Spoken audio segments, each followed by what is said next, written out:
Hi, folks. I'm Jamie Hiles. I'm Lydia Judy. I'm Derek Lemaster. This is Screen Bloody Movies, the podcast where we review a horror movie each week, go over the horror news, and Derek gives us singing lessons. Give me another You one, Derek. do not want me to give you singing lessons. Trust me. I am Derek. He was doing some warm-ups earlier. I was, but let me tell you what. You don't want me to get to the main chorus. It will break your ears. It's pretty bad. Although, we've talked about my old roommate on this podcast a couple of times. Man, she was like completely tone deaf. She started singing one time, and I'm like, man, are you just talking or are you singing? Because it was like, I don't know what I'm doing over here. Did you ask her that? Please stop. You actually asked her if she was talking or singing? No, I knew she was trying to sing, but like, that's hilarious. It was really, it was interesting. I'd never heard that before. That got me good.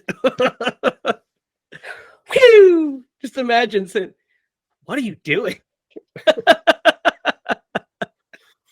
Oh, that's good stuff. Well, guys, how you doing tonight?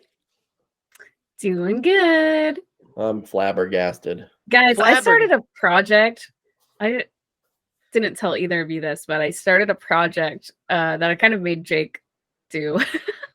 What was it? I decided to backsplash our kitchen like counter, you know what I'm talking about? Yep, put a backsplash, yeah. Yes, and I chose some really sleek black tile, and it looks pretty nice, but man, awesome. It is a pain in the butt. To get up? Yes. To put up? Yeah. Yes. Shout out to my beautiful fiance, Jacob Hiles, because I was losing my mind trying to do that.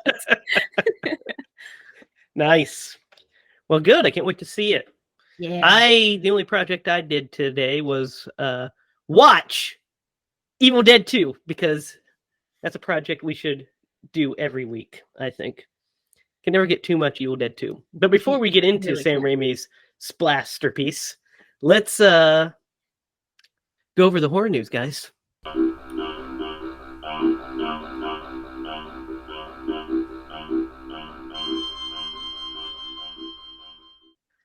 And I have quite a bit here. Let's start with this. So remember a couple weeks ago, I said that The Exorcist was like 90% done. Remember that? Yeah. Well, apparently it is. That's what they said. But they never cast the possessed girl, apparently. So I don't know how it was 90% done. They haven't shot any of that. So what I'm reading is Lydia Hewitt from Netflix's Night Books is the latest actor cast, and it seems to be that she might be the possessed child because she is quite young. So she has to be a different role, because there's no way that they shot 90% of this movie, if we're to believe that source, and had a cast pretty pivotal character, right? Right. No. So we know for sure that she is cast. We just don't know what, but that's the rumor. Okay, so we're talking about The Exorcist, right? Yes. So there's a person who's possessed, and they haven't been cast yet. That's the rumor, that they just were cast. We know that she joined the cast, but we don't know of what. But that's kind of she could be a friend of the character, really, for all we know. Because we don't really know the plot. I mean, what we know so far is, that Odom, excuse me, Leslie Odom Jr.'s character will play a father of a possessed child, desperate for help. He tracks down Ellen Burstyn's character, who plays Chris McNeil from the original, which is Reagan's mom in the original movie. That's all we know so far. What are you guys' takeaways from this? Obviously, you're both flabbergasted if that is the case, right? See, I was ahead of the curve there when I made that statement. You're right, Lydia. It can't be, right? Yeah, something's amiss. Yeah, weird stuff. One would hope that that's not the case. Yeah, it's weird stuff. All right, Lydia, this news is for you. Zach Kreger is producing a new horror movie called Companion for New Line Cinema. Companion.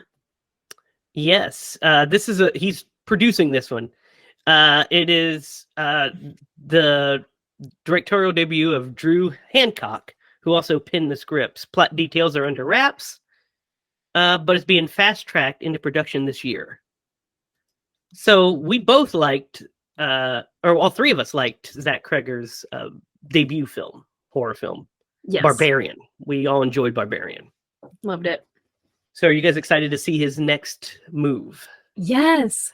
I actually am really excited to see that. How about you, Derek? Yeah. Am I on mute? No, I'm not. No, I can hear you. I agree. His first one was unique. Yeah. And it kept us on our toes. And I thought it was like perfectly cast. Yes. Yeah. So let's it was. see. And it's called Companion, which makes me think all kinds of things after. Now, remember, Barbarian. he's producing this one. It's written and directed by that other fellow. Oh, okay. But he's directing a movie called Weapons. I think is what it's called, Weapon. So that's interesting. Maybe it's a Weapon X story, Derek. But man, go ahead. I'm sorry, but I want to. It is. Go ahead. You exclaimed. It's not horror news, but it is part of news. But I didn't. Okay. So I'm gonna say it. Yeah, that's why I stopped. All right. So I saw this thing that. So what's the copyright on a character? Is it like 75 years? I think it's 80 years after. Yeah, something like that. So Batman becomes. What is it? Not public property, but yeah, it's public domain. So public domain in 2035. Yeah, well, Superman becomes public domain soon as well. But you have to remember that doesn't mean that that's the original incarnation of Superman. In the original incarnation of Batman, that's not all of the stuff. That's not the Batmobile. That's not the Batcave. That's not Robin. That's not. Hey man, I'd make a low budget Batman movie in 2035. Yeah. So, there's also. Yeah, there's a lot to go into copyright law. Yeah, I'm not. But anyway, this news is for you, Derek. You'll like this. So James Gunn announced his new slate of DC movies. We saw this, right? Yep. And one of them is Swamp Thing, which he described as a horror film. It's a horror movie, Swamp Thing.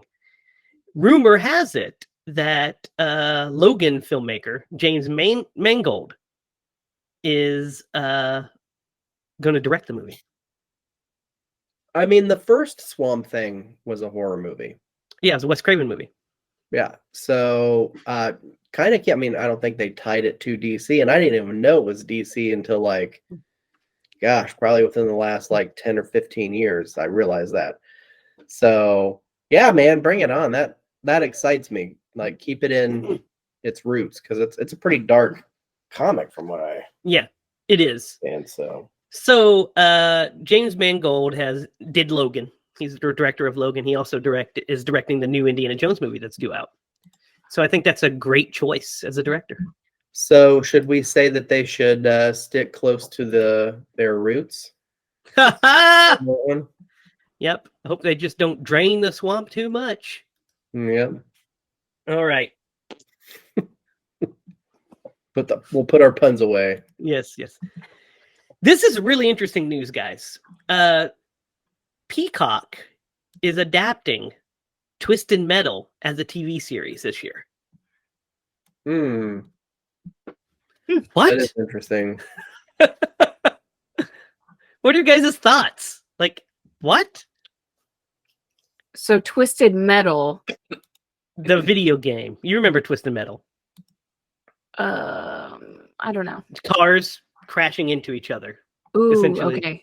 Gotcha. Yeah, I actually have no context. As the clown, Sweet Tooth, as like the logo for it. He was like the main mascot. Yeah, I don't know how this is going to be a thing, but apparently they're just like, yeah, sure, apparently Peacock has yet to follow up with a tweet of their own for the release of Twisted Metal, which will include the likes of, oh my god, are you guys ready for this? Nev Campbell, Anthony Mackie, Thomas Hayden Church, Will Arnett, Samoa Joe, the wrestler, who will be playing Sweet Tooth, and Will Arnett will be voicing Sweet Tooth. What? Whoa. Okay.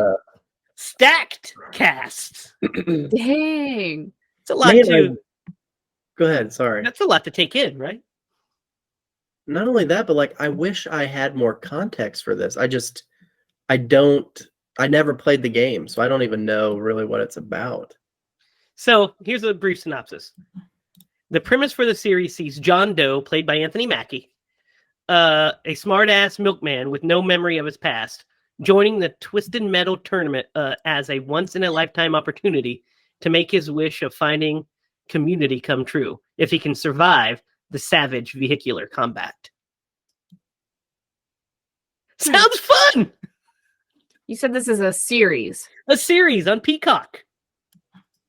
Yeah. Okay. I'm down. What do you guys think? We'll have to see.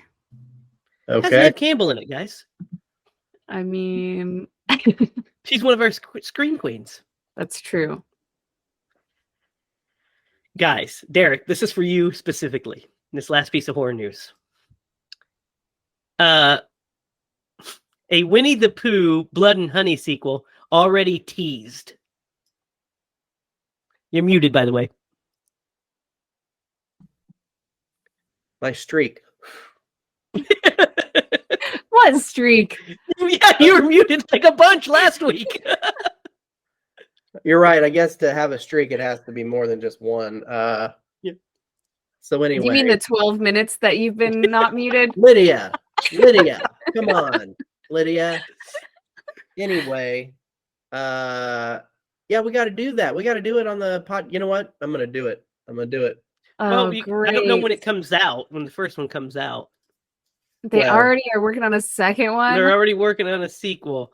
It Stop. says, friends will gather to take revenge. Winnie the Pooh 2 coming soon.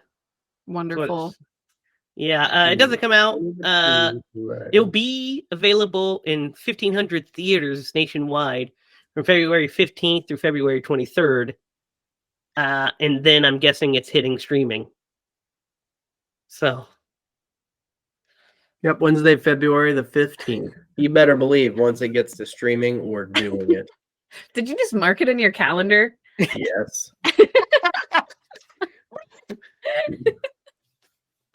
Oh my Covering God. it. Great. That's too funny. They're gonna be like the immortal classic, Pooh, Blood and Honey.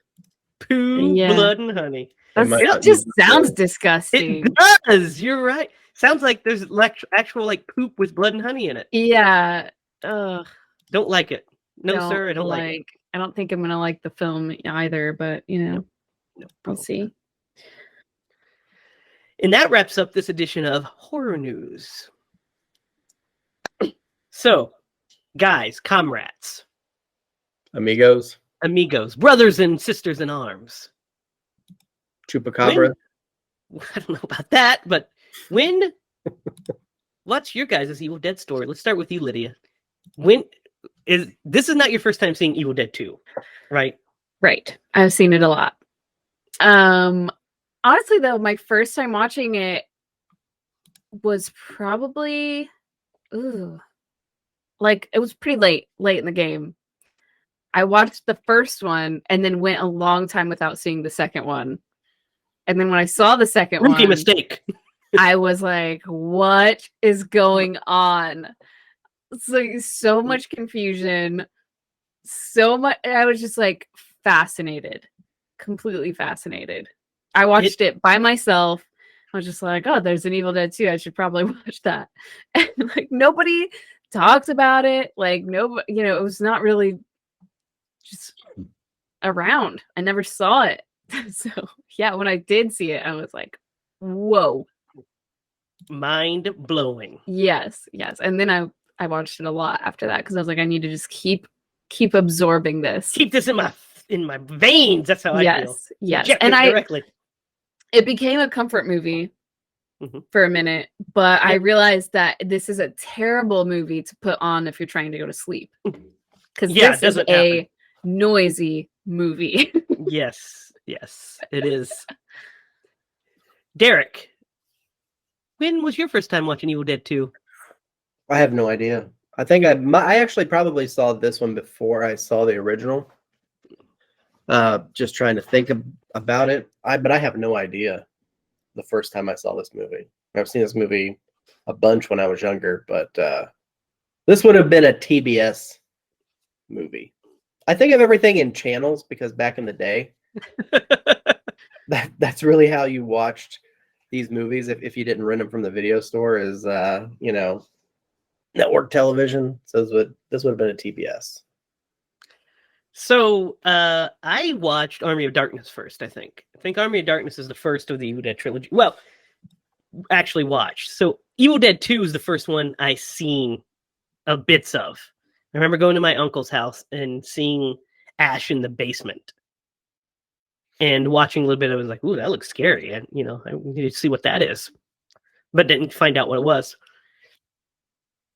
And then I saw Army of Darkness. I caught Army of Darkness on TV once, and then fell into the Evil Dead rabbit hole like instantly. I watched Army of Darkness and was like, "Wow, this movie was. What is this?" And then I was like, "There are 2 other of these." And then I watched Evil Dead and Evil Dead 2. And Evil Dead 2 was by far my favorite. It was everything. Once I saw Evil Dead 2, it changed the game for me. Evil Dead 2 is one of the biggest influences on me as a filmmaker, next to John Carpenter. It's Sam Raimi's Evil Dead. My sensibilities as a filmmaker, as far as the humor, is 100% derived from this movie. My cinematic language, the way I see shots, is informed by this movie. It showed me what you can do with a small budget. Like the innovations that you can do with no budget is phenomenal. And so after I saw it that time, I watched it and I bought it on VHS. Then I bought it on DVD. Then I bought it on DVD again with the Book of the Dead. Then I bought it on Blu-ray. And then for this viewing, I watched my beautiful 4K HDR version of it. And it's great. The transfer is great. So Evil Dead 2 is one of those seminal movies for me. So I've seen it a lot. I put it in. I told my wife today, you can't be in a bad mood and watch Evil Dead 2. At least I can. If I'm in a bad mood and I put in Evil Dead 2, my bad mood gets wiped away. And then I'm just laughing at the sheer absurdity of what's happening in front of me. I'm just like, this is fucking wild. The fact that Sam Raimi and Scott Spiegel wrote these scenes is mind-blowing to me. Like, no, this is going to be great, buddy. All right. Take your word for it, Sam. So, where do you guys want to start? Do you guys want to start by talking about Bruce Campbell? Sure. As Ash? Sure, we can start because I want to start in the beginning, but that is the beginning. So you're always starting at the beginning. Well, we'll go through the movie. Really interesting, though. Yeah, we'll go through it. But I just got to say off the bat that this movie wouldn't work without Bruce Campbell. That's just it. The movie wouldn't work without Bruce Campbell. I would agree with that. Honestly, like the biggest difference, well, one of the biggest differences between the first movie and this movie is this is the Bruce Campbell that we know today. Yes. Mm-hmm. Like you can, the confidence that he has in this movie compared to the first one is like night and day. It really is. And he's also got his persona. Ash has a personality now. Yep. And Ash's personality is fucking hilarious. Yep. Because he's this braggart blowhard, which actually gets even more defined in Army of Darkness when he becomes a straight up blowhard. But Yeah. Ash is great in this. Bruce Campbell's great in this one as Ash because he's, you feel for him because he's an everyman, and then by the end of the movie, he transforms into a superhero, and you get these great physical stunts that Bruce just throws himself into, quite literally. He's covered in all sorts of different liquids and Right. viscera. Yeah. It's just one of the all-time great horror performances. I wonder is at the end of this the day performance. if they just had, instead of a shower, just like a giant hose, Well, like a Bruce, water cannon. They're like, all right, Bruce, we're gonna. I hose know you down." for Evil Dead, the first one, there was definitely he had this. He once his shirt broke because it was so covered in Karo syrup and blood that he set it by the fire to dry, and when it dried, it stiffened because it was sugar. Yeah, So he put it on, and it broke his fucking sleeve off. that's hilarious. Like, that's madness. So I will say that it's interesting that they marketed this as Evil Dead 2. Mm-hmm. Do you know why? I mean, you see why? Well, I can see why. Well, because it is Evil Dead 2. The reason, and we'll talk about the beginning. The reason that the movie is like it is rights issue. Yeah, I wanted you to go into this because So one time. Let's start with the very opening, because the opening is great when we get that little backstory with the animated, with the book and stuff, and it's talking about when the sea's red with blood. Mm-hmm. Fucking love that. And then we go into a bum bum bum bum bum bum bum bum bum bum into the Evil Dead 2 logo. Mm-hmm. What do you guys think of that? Beautiful. Great. Love it. Yep. So the first 15 minutes of Evil Dead 2 is a loose remake of the original Evil Dead. Mm-hmm. The reason for that is it originally was a recap of Evil Dead. It was originally they were going to use footage of Evil Dead. But New Line owned the rights to Evil Dead, the first movie. They owned the rights to make the sequel, and they owned the rights to the name, but they couldn't get the footage back from New Line for the first Evil Dead. So they actually had cast a fake Scotty and a fake Cheryl and everything, and they shot some scenes of the recap, and it just didn't work. It didn't work. So what they said instead was, well, we'll just do a loose retelling of the first movie, but we'll streamline it. We'll take out all the other characters, and we'll just put Ash and Linda, and then have a loose, retelling of the first movie. So how it was supposed to go is the recap was supposed to hit until he gets slammed into the tree, because that's the ending of Evil Dead 1, is him crashing through. Since they didn't have the rights, they did this little remake, which I love, actually, because it's arguably better done here. Mm-hmm. It's cleaner. Well, I mean, it is literally balls to the wall from the opening. This movie, so last week we did Maximum Overdrive, and we talked about the pacing and how it was, there's that, weird valleys, and it was, long stretches of nothing happening. This movie doesn't stop. Nope. There is no, It really doesn't. There's no slowing in the pace. Maximum Overdrive. What? Oh, it is. Yeah, it is. It doesn't stop. You get little scenes to build tension, and then it ramps back up. It's like, doesn't fuck around. And it's also a nice tight, like 81 to 83 minutes, Yeah. It's got in and out. Batman. You can't cut anything from this movie. No. So what do you guys think of the new opening, the reshot stuff?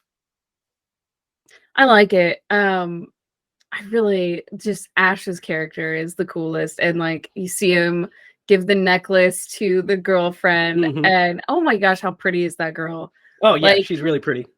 She is like, has the tiniest waist I think I've ever seen on a human. There's a great gag where they talk about on the commentary about this. They presented two shirts, for her to wear. One was like a regular fitting shirt, and this other one was like this vacuum sealed one that they have on the. And producer Rob Tapper was like, "No question about it, the vacuum sealed one." Yes, like it is I mean, it just perfectly fits her, but like she is like Barbie proportions. Like she is tiny. I'm amazed every time I see. I'm like, how do organs fit in that little frame? Like, I don't get it. But it's really cool because it pays off later when she's It like, does. It does. you know. So one of my favorite shots in this movie is at the opening. After he does the recap, like he plays the tape, and we get like that cool, like, you know, we see the Castle of Kandar and all that stuff, and we get that kind of recap of what this is going on, and it starts to raise the evil, and it attacks her through the window. When Ash goes into the room, we get that like kind of Dutch angle shot of him, and he drops the wine. I love that shot. That shot is a Resident Evil video game shot. Like, it's perfect. Fly in the wall, you walk in, boom. And the way it's lit. Mm-hmm. It's like it's like an illustration. Yeah. You know? Yeah. And this movie was shot, by the way, in North Carolina, just like last week's movie. It was shot in the gymnasium of a high school. They built a soundstage in the gymnasium of a high school. Built these sets. Yes. Yeah. I just saw that. It was like a 2-story set. Even. Yeah. Like, it was so weird. Mm-hmm. Pretty cool. So, you guys, Derek, what do you think of the recap?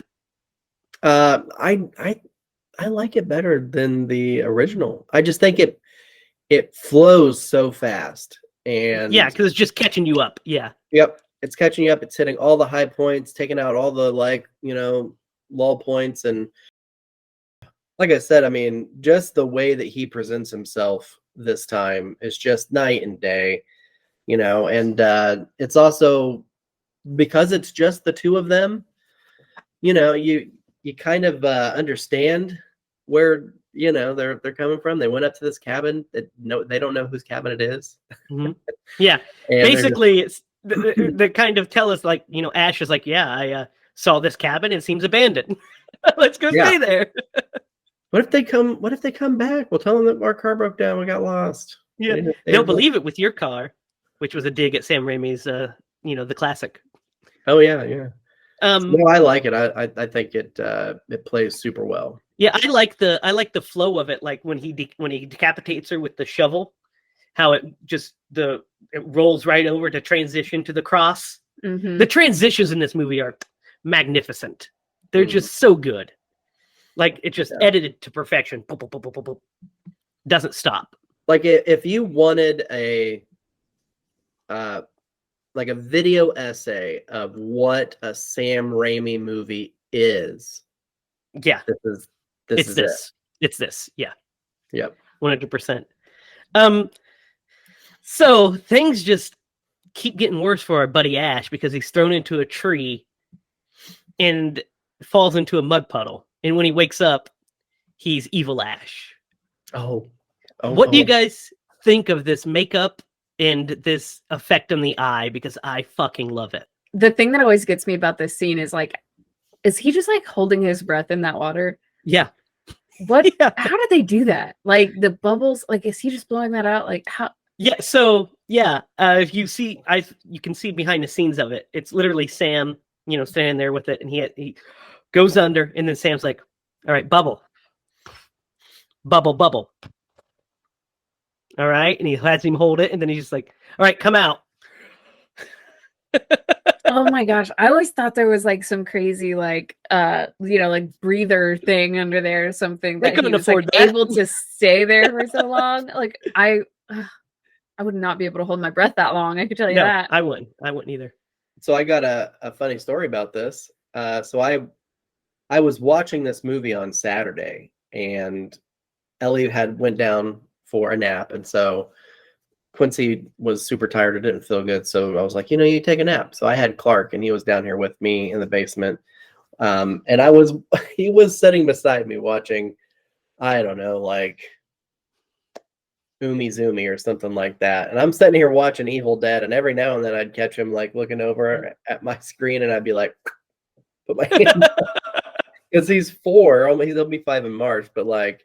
And the perfect age for Evil Dead 2. Like, what are you watching, Dad? I'm like, nothing. Go back to back to what you're watching. That's the perfect age for Evil Dead This was 2. one of the scenes where I like had to pause it because he started looking at my screen and I'm like, man, I know this is gonna freak him out. Yeah, he's He not. He doesn't out get of there to and he's like, yeah. Yeah. I'm like, oh, hey buddy, you want to go sit on the chair over there and watch your iPad? That's hilarious. Yeah, the eye is so cool. They Mhm. injected milk into it, and that's how it clouds, and then they reverse the film to make it disappear. Really cool. The other thing that cracks me up is the shot of the sun. Love it. That yeah. is a painting. Like, it's Yes. just a painting. Yeah. I'm like, what? That surrealism, man. What nerve do you have that you could just put a painting up there and it'd be completely believable that he's looking at the sun? Like, Perfect. And then and most people probably don't even notice, but I paint, so I'm like, that's a painting. dude, I love after this he decides to get the hell out of there, and we get one of my other favorite shots in the movie, which is the torn up bridge. Yes. And we get that beautiful shot of that him standing from that matte painting, that miniature. That is awesome. Yeah, I wish I could paint like that. What do you think of that, Derek? No, it's good. That because it's like, Yeah, like a claw. Yeah, the hand. I love it. And he bridge. screams, and then we get that cool, like the sun going down real fast, Yeah. and he's like, I gotta go. We get Yeah. our first big chase scene, which leads into one of the other greatest parts. He crashes through the windshield, and then the monster's chasing him. The evil force is chasing him through the cabin. Yes. And it's like this big oneer. What do you guys It's fantastic. It is pretty awesome. You got So there's something I always love about it. You can see the top of the set on certain shots, but your eye, if you're looking for it, your eye is focused down so you never see them. Mm-hmm. But the oneer is so good. The way they move that camera around all of this and have like geography of it. And then the transition from that to the miniature of the cabin as they pull out, because that cabin's a miniature that they pull out into. That always blows my mind. So Jamie and I have debated. There's a story that he came up with it. I just listened to it because I don't really have creative. You help me develop that story. But there's a scene where we want to like catch a house on fire, and I'm like, man, it's great. We'll find an abandoned house and we'll burn it down. I'm just kidding, police.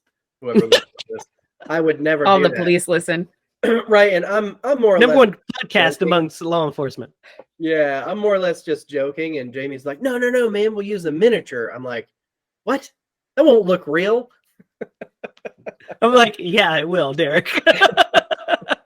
It would not be easy though.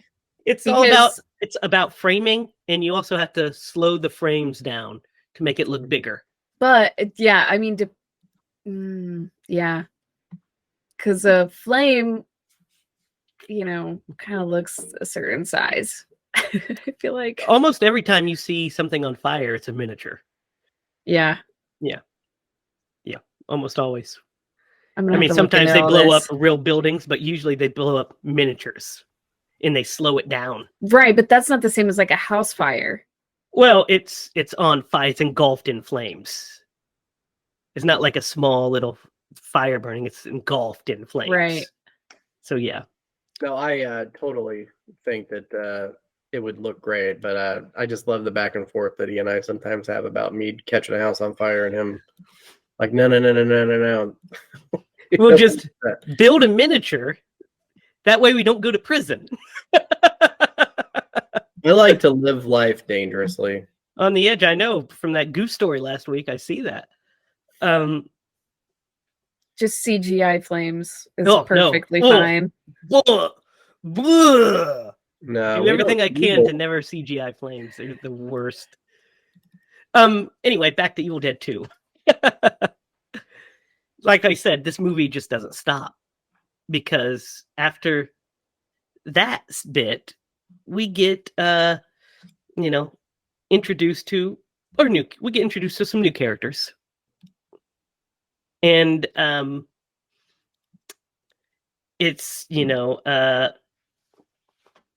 they arrive on an airplane. And there's something I really want to talk about during this scene because it's hilarious. So we have Annie Noby and then Ed, which becomes Evil Ed here later. So when they get out of the plane, you see the airplane people go up and start grabbing the bags and they're unhooking stuff, right? If you watch the one on the right side of our screen, it's Rob Tappert, the producer of the Evil Dead movies. He's supposed to go up there and unlatch that door. He never gets it unlatched. So if you watch it, they talk about it in the commentary. He literally, they save it with a cut because they cut away. Then when they come back, it's down and everything because he just couldn't get it. So the entire time they're walking away from the plane. If you watch, he's just back there trying to open this door. Oh my gosh. It's so great. That's funny. Love it. Kills me. The little things. But we're introduced to these two characters, Annie and Ed. What do you think of them? I think they're the coolest. I love Annie. Yeah, she's great. She's great. Ed is kind of Ed's just kind of there. Yeah. Yeah. kind of there. And later on, like the Deadites, man, take him over so easy. Yeah, he's kind of a wimp, isn't he? Yeah, you just think like he's weak-minded. Like one of the cool scenes or things about Ash is that like he's able to fight him off. Yeah, At least I think the first time he's helped by the son. Yes. But then there's a scene where he fights them off. Yeah, so he's got the will of an iron thing. Yeah, the best analogy I could think of, the iron thing. So, Lydia. Yes. We're going to get to the scene you were talking about earlier.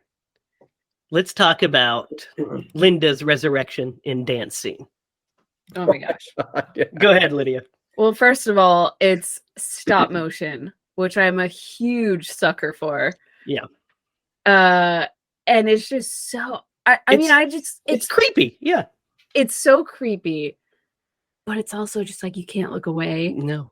You just have to stare at it. It's like it's like magical, you know? And there's some great gags too, like when she takes her head off like a hat, and when she spins and her head stays in place. Mm-hmm. Yes, and I love how like the head just rolls up to her body. Yeah. Her weird corpse naked ballerina body. Yeah, so cool. I kept thinking during the scene, I was like, man, if they like digitally remastered this scene, that would look so cool. It looks cool in stop motion. It does. Yeah. I want it to stay stop motion. That's I think the magic of it. Yeah, is the stop motion. I'll go with you on that one. I'd still like to see it at least one time and digitally remastered. But yeah, it's pretty. Well, that's the like cool thing about this movie. Like it could be super dark, but they throw in all these comedic bits, and you're just like laughing. Yeah, you laugh at the absurdity. It's so fun of a movie. Because I mean, the concept of this is terrifying. That your girlfriend that you just killed. So the trauma of it, you just had to kill your girlfriend because she was possessed. Now she's back without a head, dancing to the piano that's playing by itself. Yeah, and he just starts like kind of just losing it. Yeah, this transition when she pops up and is like, "Hello, lover," and starts slamming his head against the. Yeah, that's my favorite. I love her. Her design is so cool. And when her head falls off, yeah, hello, lover, like the way she does it. I'm like, yes. So,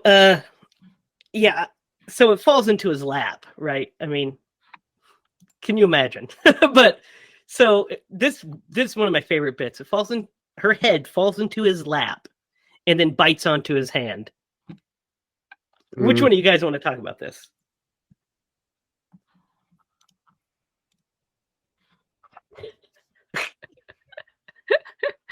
Which part about it? Like her biting his Just the whole scene. What do you think of this scene of the head attached to his hand and him beating the shit out of it and slamming it against everything? So I think it's goddamn hilarious. It's so good. It's so oh, man, there's just something about this movie. It's like, it's just so good. All of it. It's just so ridiculous. Like remind you a lot of the like old slapstick Yes. comedies. Yeah. Yes. Hardcore. And it's just like the way she's biting onto his hand, like It's just attached. you could just feel it. Like Is it- I feel it when I'm watching that. The where he's hitting it with the book always makes me laugh so hard. He's grabbing the book, smashing her head, and then that perfect transition when he smashes it into the camera, and then we bust open the tool shed, Mhm. and he's silhouetted there and looks awesome. Then puts her freaking head in the vice. Yep. Guys, when her freaking headless body comes in carrying a chainsaw. I mean, The come on. mayhem. Can you get any better than that? No. Lydia, You what do you think of the puppet that they use for her body? It's so good. I want to make one. Like, wouldn't that be cool to just have one? Yeah, I The love living it. room? That would be amazing. Yeah. Anytime any guests come over, what is that? Oh, that's my dead puppet body that I like to play with sometimes. No big deal. Don't worry about it. It's like the way it moves Clarified. as it's attacking him is so funny. Yeah, like a boop, boop, boop. But it's also scary, you know? Yeah, it is. I love that when he flips it in the chainsaw, stalls into it, and splurts all the blood all over him and shit. And of course, there we get more of the horror and drama when he goes to chop her up with the chainsaw, and she turns back into Linda, and she's like, "No," and then he screams, and she's like, "Yes, she's now burning in hell," and we get that beautiful. He starts stalling into it, and we don't see it. We just see the blood on the wall, the blood on the light, and it turns the whole room red. Love it. It's So so cool. smart. So cool. And I just love, the fact that they're like, Sam Raimi joked and said, yeah, it's like we had the class, we're classy. We don't show you this one. Yeah. Probably to keep the rating from going to an NC-17. Oh, there's nothing that's going to stop that. It was going to be unrated. So that's why the blood, by the way, I'm glad you brought that up, because that's why the blood is different colors. Like some of it's black, there's green sometimes. Because their thought process was, well, if we don't have it all be red blood, maybe we can get an R rating. And the MPAA was like, nope, X. And they're like, okay, well, I guess we can't cut this anymore, so it's going to be unrated. It's going to be released unrated. So Ash thinks he has a break, and then his hand starts going haywire. Mhm. Guys, the hand scene. Oh, Talk The to me. veins.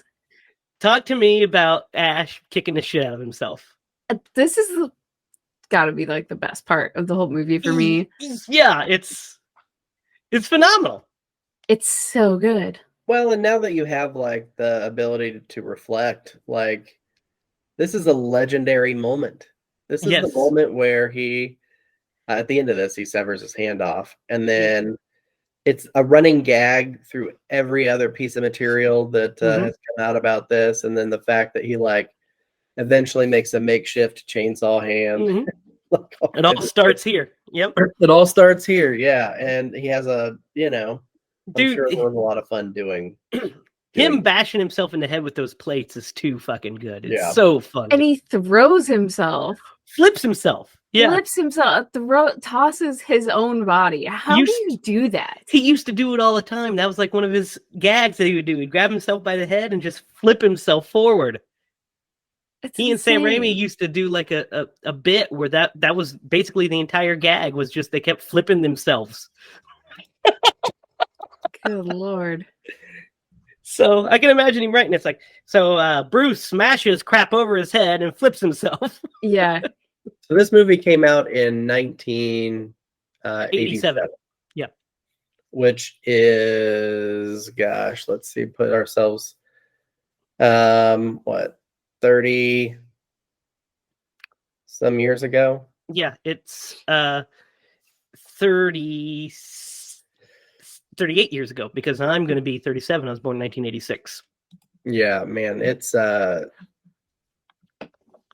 don't know. I'm having a moment where you're like Bruce is an older gentleman now, right? So he was like in his prime during this movie, and Yeah. it's like because one of the reasons I think you said that he's not doing continuing the franchise is he physically he can't commit to those types Do of what Ash needs to do. Yeah. yeah, and so there's a bit of sadness. I Yeah. took Melancholy. a Yeah. different direction. I'm sorry.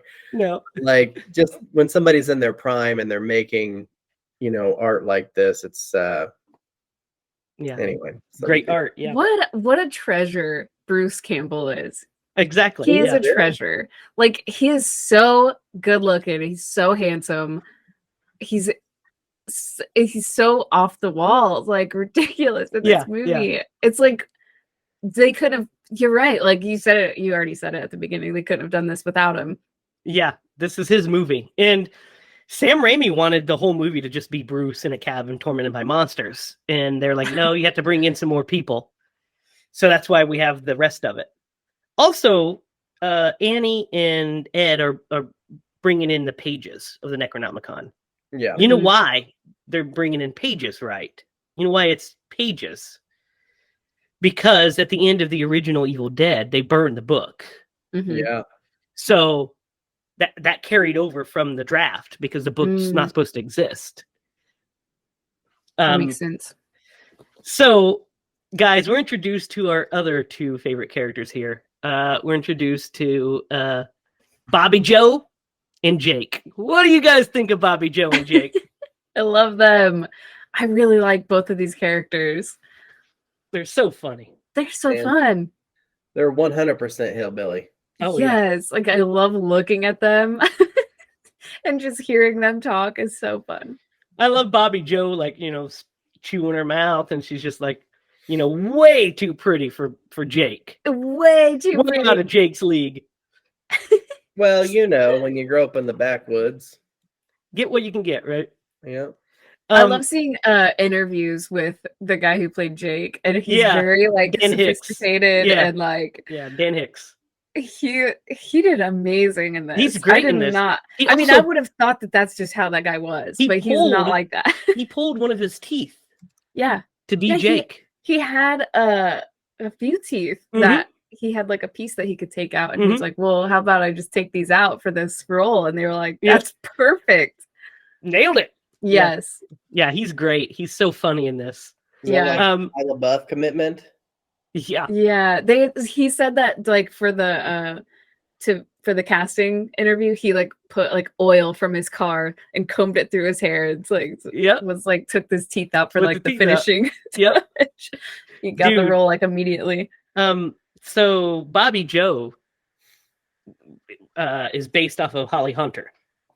Like when they were writing the script, Holly Hunter was Sam Raimi's roommate, one of his roommates. Yeah, you talked about this. Yeah, and there's that bit where he, "Oh, Holly, you look really nice." And he's like, "Well, I'm going as an audition as a hooker, so I don't take that as a compliment."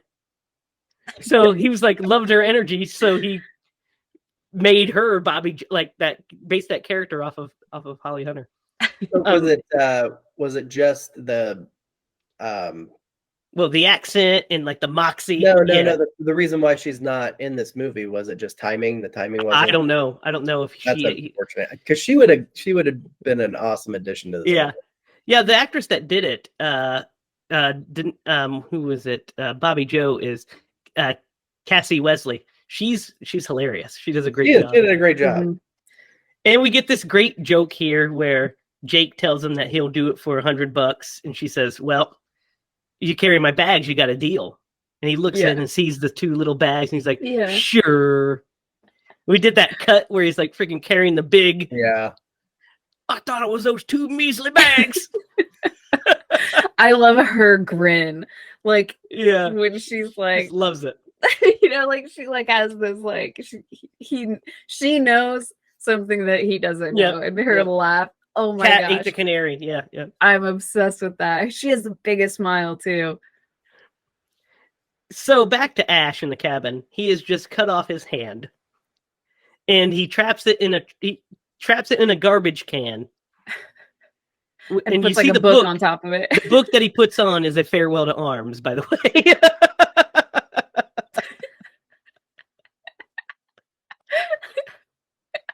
Such a dumb joke, but perfect. So his hand comes alive. What do you guys think of the hand chase scene? Because it's The phenomenal. best. It's the best. At one point, The did they have- noise that the hand makes. His little squeaks. What'd you say, It's like Derek? it's talking almost. So did they ever hold any type of records for the amount of blood that came out of that That's hole? I don't know. There's a lot of blood. Yeah. There is a lot of blood. My favorite bit is when it backs into the mouse trap and flips him off. It's so Yeah. funny. Yeah, me too. I laugh out loud every single time I see that hand flip him off. And I Like, just love that is fucking funny. when he shoots and he's like, "Gotcha, you sucker." Yeah. And then it slowly starts to trickle, and then this fucking yeah. geyser. Trickle. It kills me. How much I don't know, gets but sprayed. You know how they is did so that? funny. You know how they did that? How do they do it? He's laying vertically on like a board, so it looks like he's standing up, and they're Okay. dumping this barrel of blood through this hole Yeah. on him. Yeah, I Sam- figured- That's kind of what I thought, but Sam said, "Hey, if you start to drown, if something's going wrong, just wave your arms around." And he's like, aren't I supposed to be doing that anyway? Huh, good point. Rolling. yeah. I heard that Sam Raimi kind of put some people through some stuff. he tortures poor Bruce. That's 'Cause they're that's his their friends relationship. too, That's their right? Like, relationship. Well, he's yeah, like, that's their "Ah, they're- relationship. They're fine. can Just take do it. it. Whenever you see anything, so when he's when he's getting bashed into the tree, Yeah. how they just had people, they had people on the other sides whapping branches Yeah. on him. Sam Raimi was on one side, and every time a hard branch hits, that's Sam Raimi. Whap! Whap! That's hilarious. Yeah, it's like you could almost tell, Yeah, that one has a little extra force. Yeah, the blood flood, the hand chase into the blood flood into the laughing scene. Mm-hmm. Another all-timer. Yeah. The noise that you hear that sets off this scene is like this like creaky weird noise, and then you just look up and this deer head just like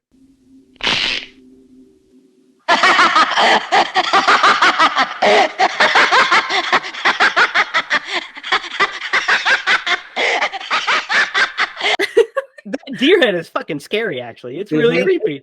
yeah, And then it starts maniacally laughing, and just this whole scene which turns is into this horrifying.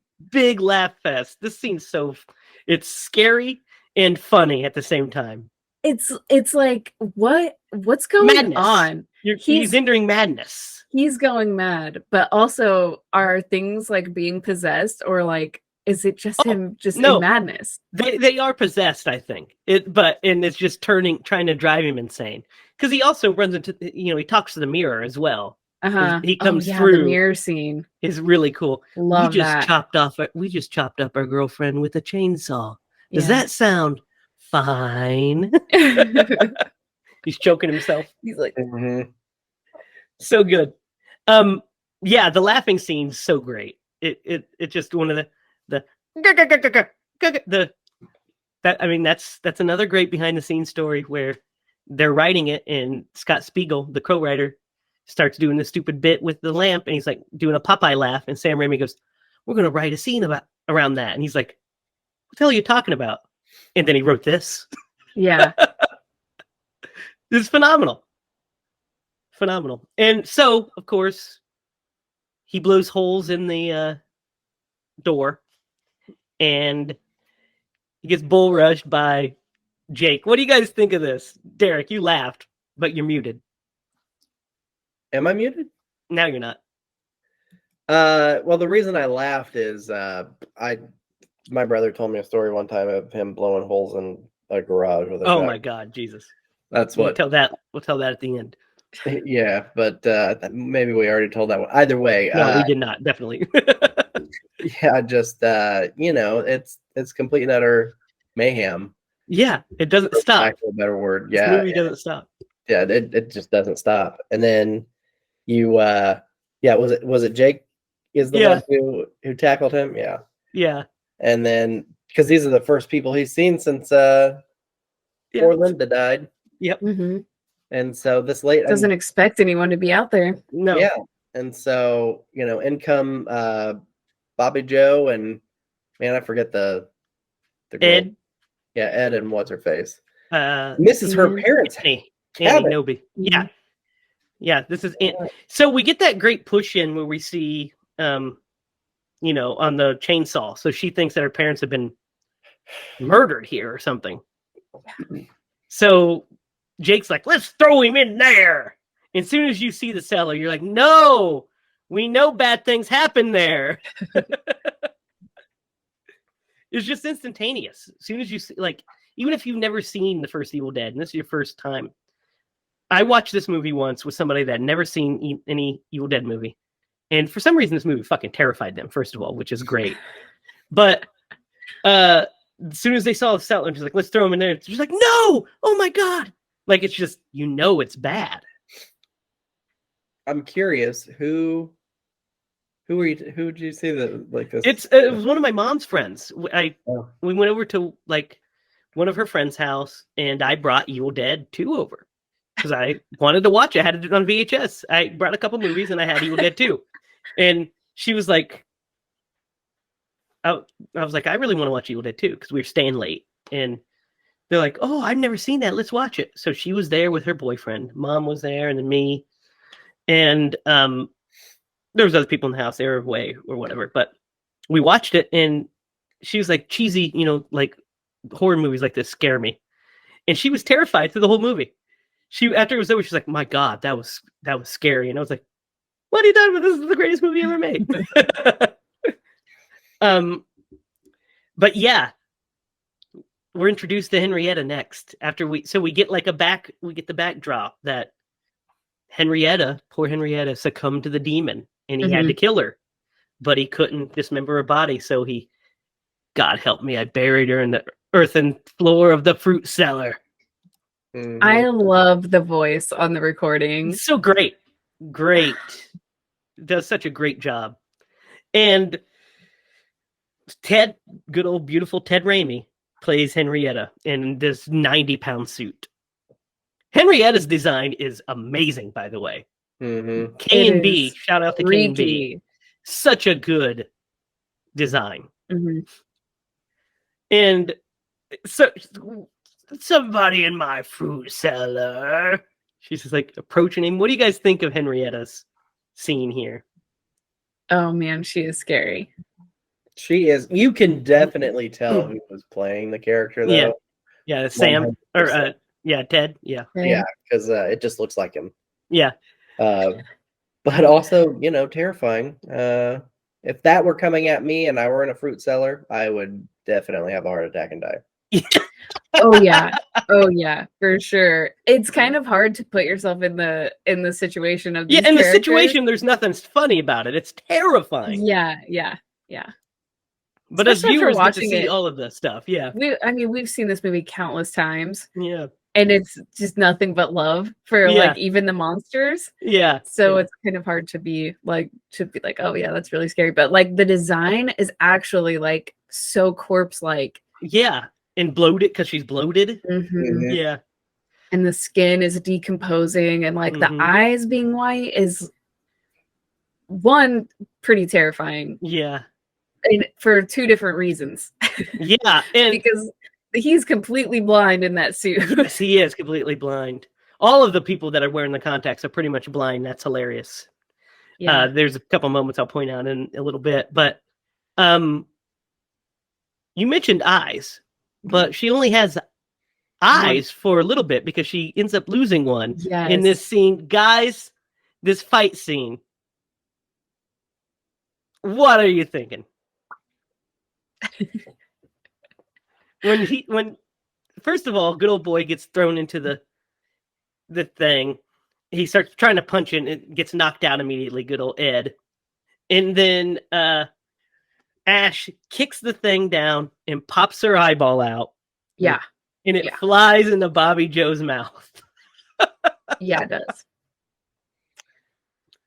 Oh Yep. my god. One of That's the best, gross. right? So Not a hilarious. Rocky Mountain oyster, but Dude, it's that's such thing. a I mean, it's Three Stooges. It's Three Stooges. it's Yeah. nasty is what it is. Like your mom's friend watching this was probably like, nope, not looking at that. Can't unsee that, you know. I You just remember don't unsee an eyeball flying into I someone's remember mouth from across almost the room. I remember almost crying. I was laughing so hard at this when I saw that the first time. I was like, "Oh Really? my god, this is amazing!" Bruce Campbell tells a story about watching this movie in theaters one of the early times, and that scene happened. And there's a dude up front that left the theater not because he was sickened, but because he couldn't stop laughing. Oh He had my to run gosh. out because he was having a laughing fit. That's awesome. I was like, "Yeah, That it's is great." Yeah. So yeah, that happens. And then just when they think that they get it, we get just a little bit of a break where he basically catches them up on what's going on. There's some crazy shit out there. I don't really know what's going on, but there's something trying to, there's some evil force out there. And then Ed's like, "Oh, by the way, I'm a fucking demon with 7,000 teeth." Yes. Evil Ed's design is the best. It's so creepy. It's very cartoony, Yes. Yeah. but it's really scary. And like the way he moves too, like his head is moving. Like Yeah. I can't even. Ugh. Yeah. It's When he bites her hair off and and swallows he's it. like choking on it. He's like, Yeah. that's funny. And then, of course, there's the classic, "We are the ones that were and shall be again. Yes. Dead by dawn." So scary. That's cool. Yes. Great stuff. And then I love that he grabs Jake by his head and throws him into a light bulb. Yeah, that part was weird. So funny. Did the light bulb like knock him out? Like what happened Well, there? yeah, he threw him straight up and it smashed the light bulb into his head and he fell down. Ugh. And then, Ash with the axe chops him up. Originally, they shot it. It just never made it into the movie. Originally, after he chops off his head, the half of his head, he gets back up and attacks him with only half of his head. Oh. And chops him up, and they do a redo of the limbs moving on the ground. Mhm. But they cut it for time and prosperity. So he chops off the head and then chops him up, and we get that great green blood running down the screen with "We live still." Great stuff. So, we get another breather scene here for a second, and then something creepy happens in the other room, and they go and investigate, and it's Annie's dad, Professor Nobi, busting through into our world, telling them that the salvation lies in the book. What do you guys think of this scene? Well, first of all, I would be like out of there as soon as that Yeah, it's terrifying. Yeah. phantom face just appears in front of them and they all just stick around to see what he has to say. I love the phantom face because it reminds me of an old radio show, like a Yeah. It's very like I don't know Halloween makeup. Yes. Like Yeah, it reminded me of, there's no connection really, like Cemetery. it kind of kind of cemetery. Yeah, just very like structural, like just Yeah. lines on the Mhm. face, you know. And he's Yeah, it's pretty fun. much telling them like how to defeat them because he wants her to save his soul. Yeah, in their own lives. Yeah, and so Bobby Joe's just like, "Man, Jake, you're holding my hand too tight," and he says, "I'm not holding your hand." Why? Hold your hand. And then they all just go, and we see Ash's severed hand holding her hand, and she takes off. Great stuff. Like, where'd Bobby Joe go? And she's like running outside. Then we get a recap of the Vines. What do you guys think of this version of the Vines? Yeah, it's good. There's a couple parts about it that I really like. And that's like when so all these vines are just attaching to her and like grabbing her and stuff. And there's a moment where she gets lifted off the ground and like fucking swings. Yes. I was like, oh my god, like, that is so cool. And especially compared to like the first one is like really intense. Yeah. With that yeah. scene, this one's a little bit less intense. It's more But fun. I Yeah. love that she gets picked up and you just see her like go for the she just takes off. It's pretty cool. What's the other thing you love? Oh, like that she like is like the vines are going in her like face. Yeah. Mhm. Yeah. Like you see it like they're actually going in her skin. Yeah. I love that. It's so cool. And then she gets slammed into a tree. And we get that great transition of the glass breaking on the book pages. What do you think of that scene, Derek? The Vine one or the Vine one? Yeah. no, it's so I think it's more tactfully done than Yes. the original for Yes. sure. Obviously, yeah. It's not as controversial, I guess. No, not at all. Yeah. But it looks really great. Yeah, and when they are going into her face, that looks really awesome. And Plays nice. well. Yeah. Yeah, Plays well. And so they're going over they're talking about the pages here, like, hey man, this is what we need to do to get these, our salvation lays here.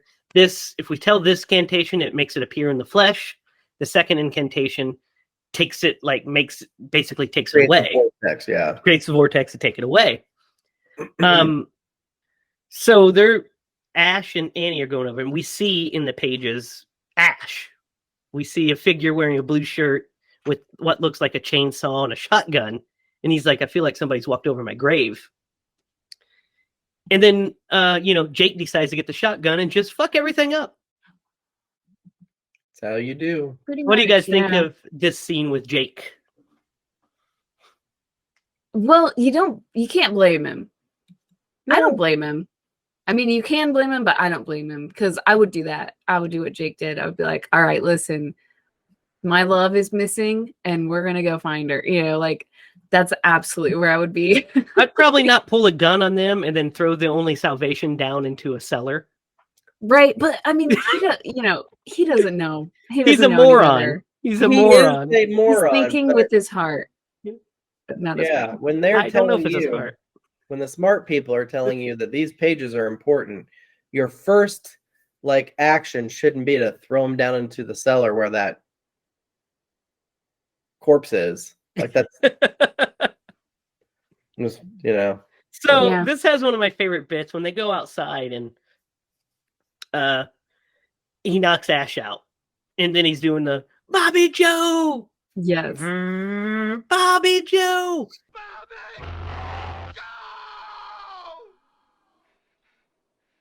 The editing of it's so cool. And then Ash, of course, is now possessed. He's evil Ash. And when he raises up, he can't see shit. So that's why he goes, because he has no idea where she is. Were they like, over here?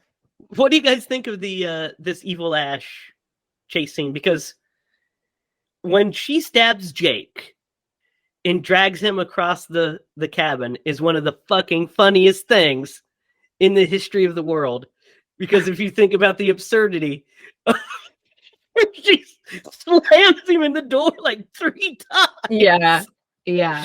And then drags him. And then after all of that, just to have him get sucked down into the cellar. I love her performance through this. Yelling at him and hitting him. Yes. Shut up. Yes. And not only that, but like when she stabs him and she just kind of backs up and was just like, no, what do we do? This can't be happening. Like that's it's so good. But yeah, when she's screaming at him to shut up, she said that she did that 17 times. Yeah. That she had to drag him across the floor. She was exhausted and it just every time just kept getting more emotional. And I love the idea of that. That's so cool. When they wrote, when the audio commentary, Scott Spiegel talks about he and Sam writing a script and says that when they wrote this, he didn't know the layout of the cabin, so he assumed that it was basically he stabs her, she drags him in, and he just happens to be by the cellar. He had no idea it was going to be this giant gauntlet of dragging him all the way in. And he's laughing. He's like, I'm so glad it's this, because this is just so much better. It's so good. It's sad too, though. I don't know. I just feel Oh, sad. it is. You for feel the bad for guy. Jake because, He can't breathe. His like lungs and heart is Yeah. punctured. Like, and he's trying so hard. He's like, check the windows. And then she just pops up and grabs him by his head and pulls him in. And we get this glorious blood flood.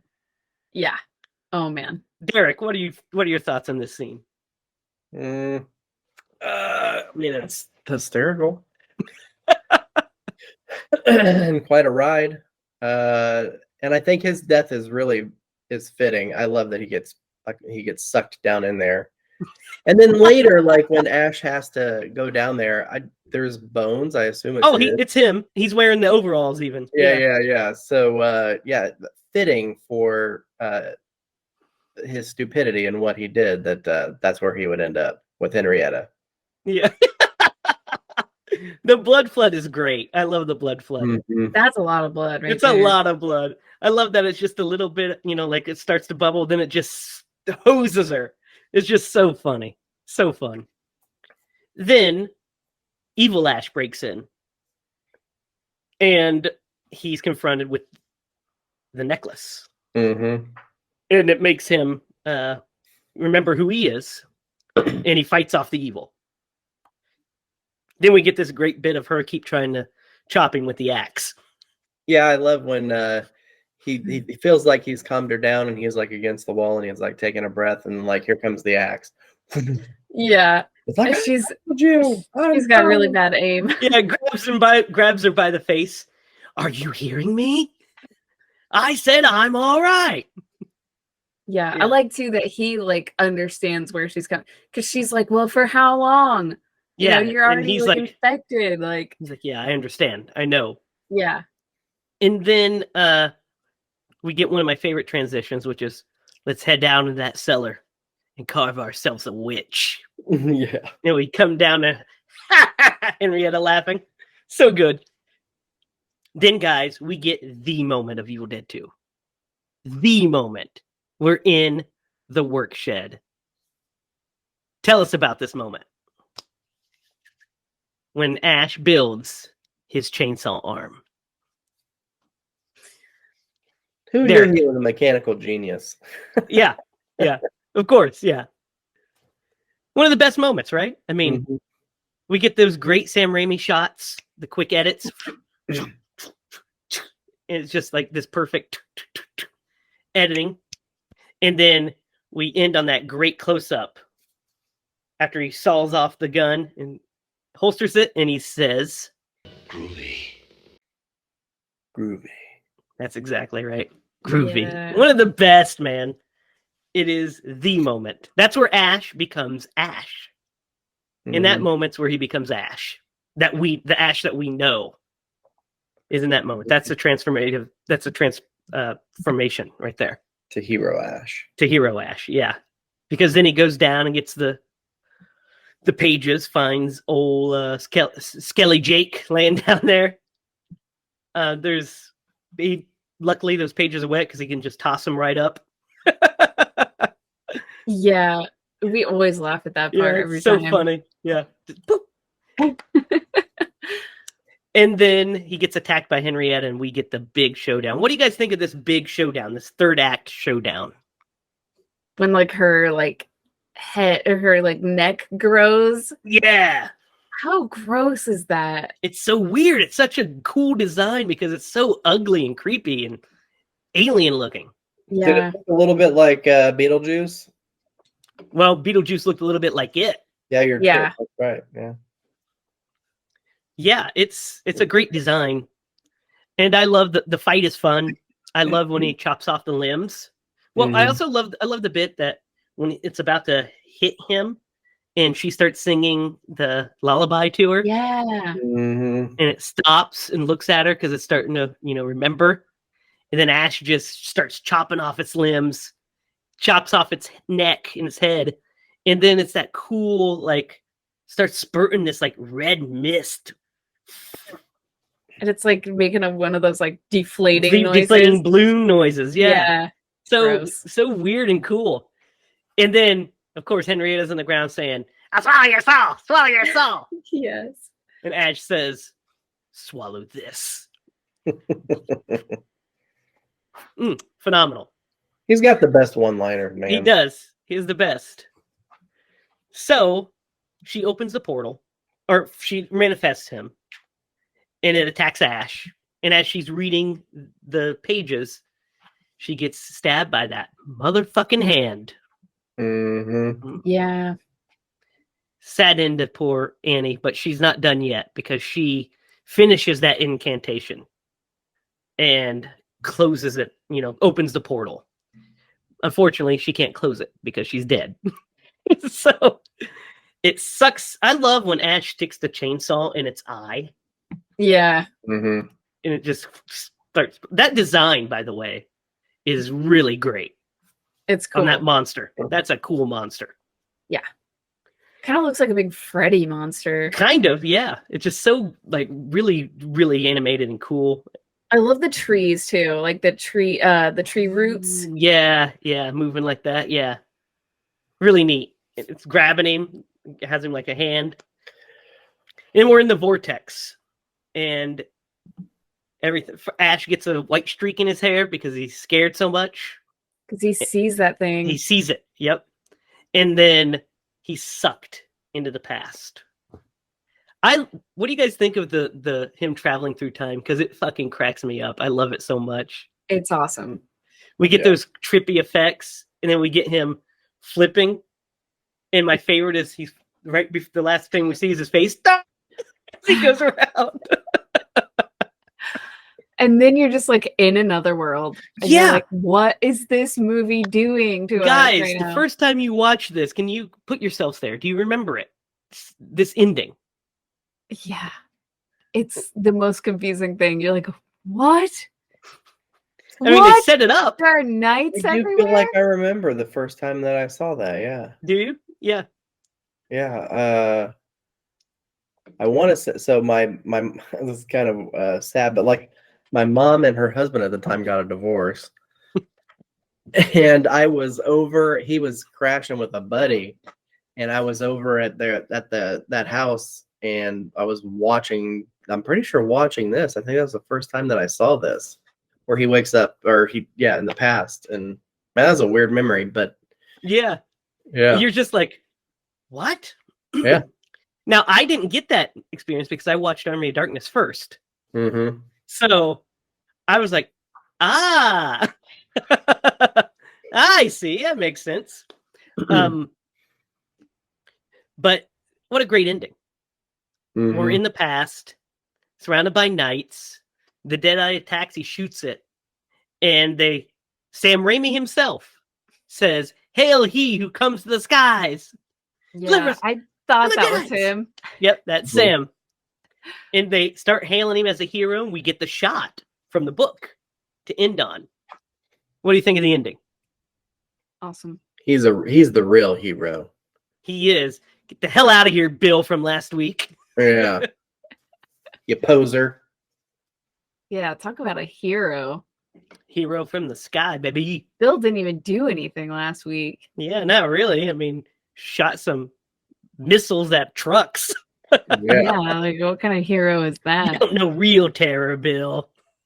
Bill could have just waited a couple more hours. Waited for that comment, and you'd be fine. That's Evil Dead 2. Dead by Dawn.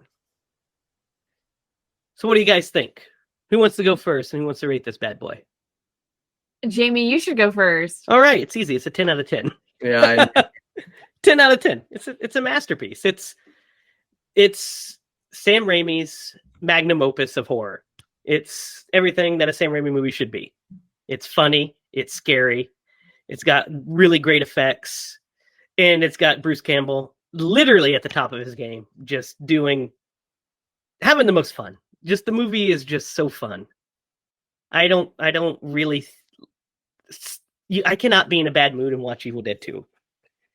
Like I'm in a good mood now just talking about Evil Dead 2 because it's so fun and it's one of those movies that means the world to me. When I talk about my favorite horror movies and my favorite movies in general, it sometimes gets overlooked because, Halloween is a seminal horror movie to me, and it's influenced my style, of course, too. And Star Wars is one of my favorite movies because it's made me want to make movies, But Evil Dead 2 is in my top 5 movies, for sure. It's a blast. What's not to love?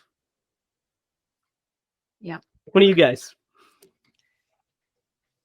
You want to go, Derek, or you want me to go? I can go. Yeah, so this movie is a roller coaster of fun, man.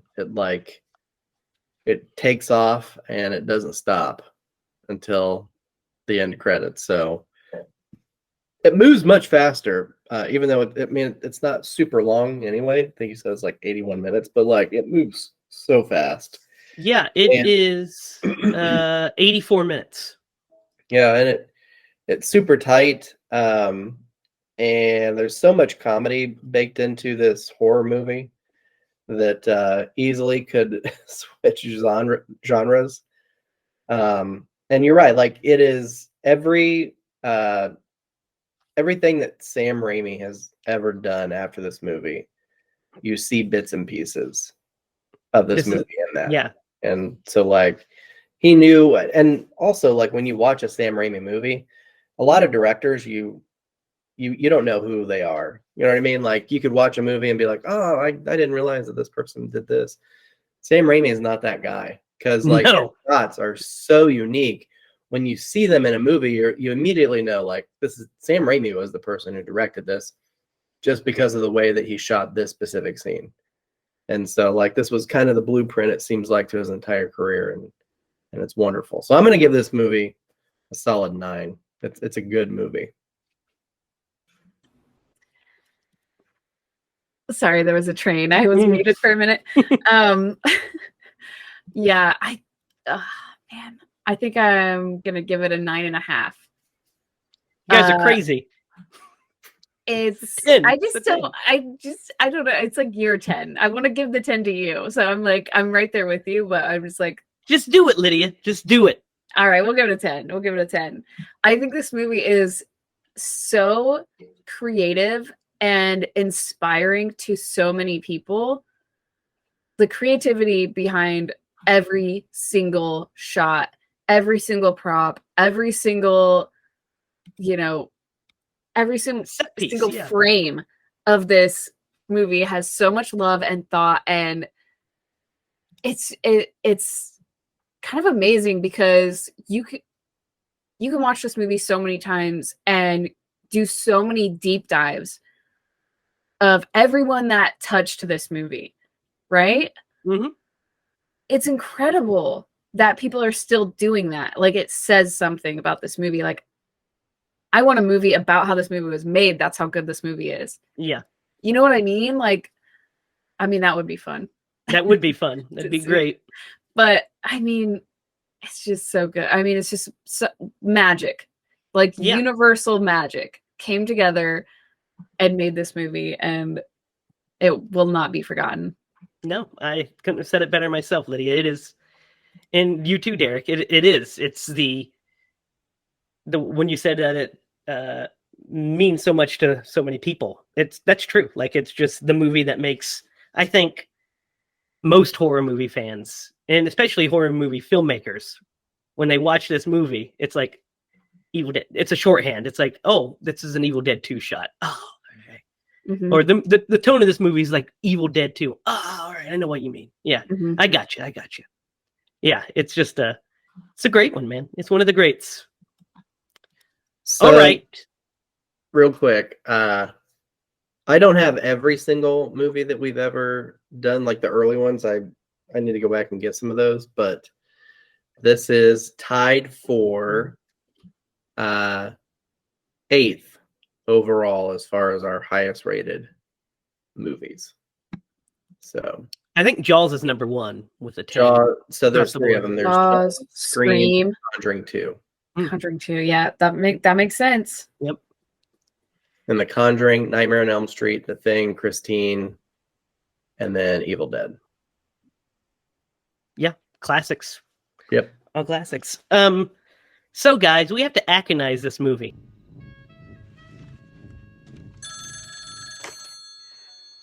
Thrill me. Thrill me. Thrill me. Thrill me. Thrill me. Detective, thrill me. And that's going to be incredibly hard. I mean, I guess Professor Nobi? Yeah. He can be the voice on the tape and the voice in the makeup or in the makeup face. Want to play the one guy who? Oh, he could play Ed, I Oh. guess. Yeah, he Yeah, could play you Ed. play Ed. Yeah, that's what I was thinking. That'd be good too. Yeah, that way we can see him more. Mm-hmm. Yeah, Ed, that'd be good. I feel bad. I watched a thing about Ed, and he's kind of a forgettable character. Like he's just kind of there, like thrown in as like a body count kind of person. Yeah, that's why he's there. Yeah. But like he as an actor really brought so much to that character. Like they designed that like headpiece After him, yeah. after him. And it's like I mean, he like came up with like facial expressions and like came up with like that full character, which is so cool. And we only get to see him for a short amount of time, but Yeah, and he is Richard Domer is his name. He also was on QVC for a while. oh yeah. Yeah. So Lydia, it is your turn to pick. All right. Where do What you guys think we're gonna go? I don't know. I've been thinking about it. Tell I've been us. thinking about it. I think we're gonna go back in time. Ooh. Derek's favorite thing to do. Yes. I'm gonna pick yet another black and white movie, Derek. But this one is This a one is real black and good white, one. just so you know. It is black and white. It's 1960.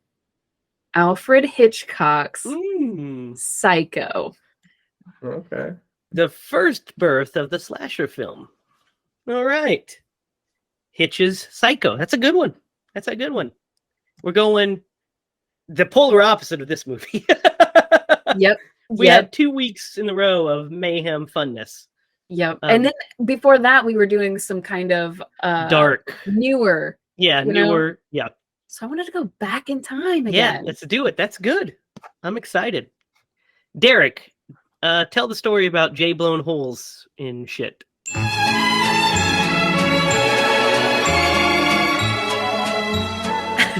Oh my god. So man, I don't know how much I can divulge of this. So my brother was once on substances. We'll just put it that way. So he wasn't in his right mind, and he was at my uncle's house, and he's like, "Man, I swear I heard people laughing at me," and I'm like, "Huh?" It's like, "Yeah, man, they were outside. They were laughing at me," and I told him to stop. And I told him if they didn't stop that I was going to shoot them, like one would. It's my biggest fear is being in public laughing at somebody and them shooting me. Right. But this was in my uncle's garage on his property, and so like he's like, "Man, finally I just got tired of them laughing at me, so I turned around and I shot him, and I blew a hole in our uncle's garage." And I'm like, "Okay."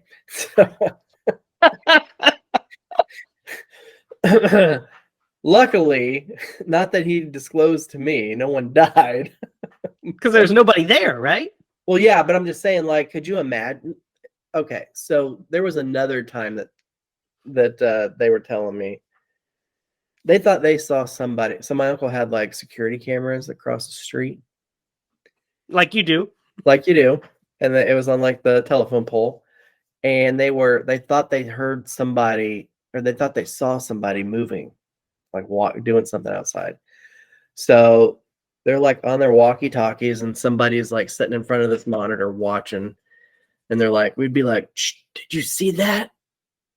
Shh, no, what happened? Oh, I saw that bush move across the street."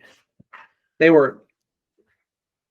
were all not necessarily in the right mind. And I'm just, man, in my mind, I'm just thinking, heaven forbid that you like have car trouble and you break down and you don't have a cell phone and you're like, you know what, I'm going to go to this person's house and knock on their door and see if they have a phone I can use. Mm.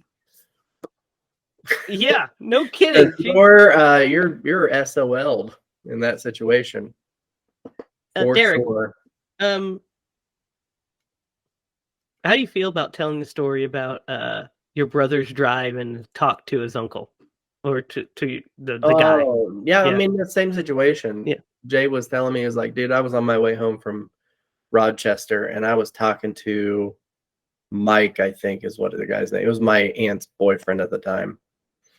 And he was like, no, it wasn't Mike. Either way.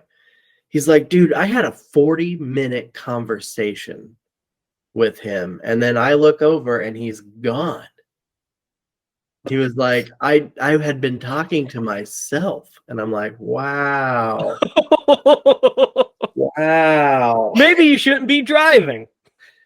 For sure he shouldn't have been driving, but he had been up for like several days. I'm just like, man, Wow. you hear these stories and you know it's kind of humorous in some ways until like you realize like this is not a joke. You know what I mean? Like Yeah. this really happened. And you're just like, Crazy. yeah, people do this in real life. It's not just in the movies. Weird. Weird indeed. So, Lydia, where is Psycho streaming? Did you look? Oh, I have no clue. I will do it like every week. I should start looking. It's before I actually second this. on HBO Max, it looks like. Oh, thank goodness. It's on something. So there you go. Psycho, HBO Max.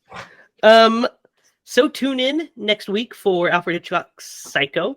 You can follow us online. You can follow us on Instagram at Screen Bloody Movies. You can follow us on Facebook at HiLa Productions. Follow us on Twitter. Follow Derek at DDoglyMaster. Follow Lydia at Lydia Spooky. You can follow me at Racket. Be sure to comment, like, share, and subscribe. And comment down below on what your thoughts are on Evil Dead 2 and why is it so great? Because any answer you give will not be enough.